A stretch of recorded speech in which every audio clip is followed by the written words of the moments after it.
Hello guys, magandang hapon. Nandito tayo para ilibing ko na si K3. Yan siya. Yan si K3. Yan. Nirevive ko siya pero hindi na siya talaga. Hindi na siya talaga nagpakita ng buhay, kaya lilibing na natin siya dito. Dito sa lupa. Kesa naman itapon ko siya kung saan saan, ililibing ko siya. Total may lupa naman na pwedeng paglibingan sa kanya. Yan. Libing natin siya dito guys.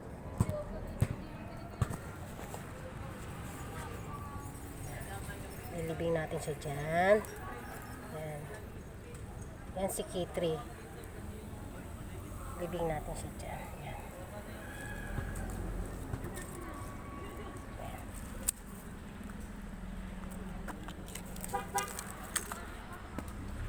Libing natin siya dyan. Ng lupa. Ayan. Libing natin siya dyan. Ayan. Ayan, libing natin siya dyan. Kawawa naman kung itatapon ko siya kung saan saan. May lupa naman. Ayan. May libre naman lupa na hindi na natin kailangan magbayad. Ayan, dyan na siya. Pa tayo.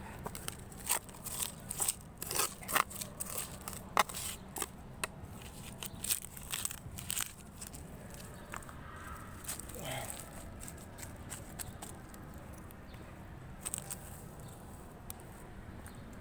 Yan. O yan guys, nilibing na natin si K3. K3 kasi pangatlo siyang anak ni Teresa. Pangalan ng mga anak niya ay K1, K2, at K3. Yan. Pwede din K1, K2, K3. Yan. Pwede. Yan na siya. Yan siya guys.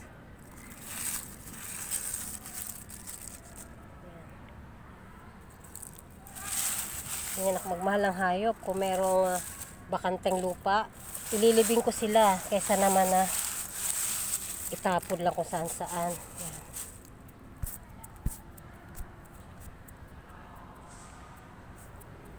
Yan. Bye bye K3. Bye.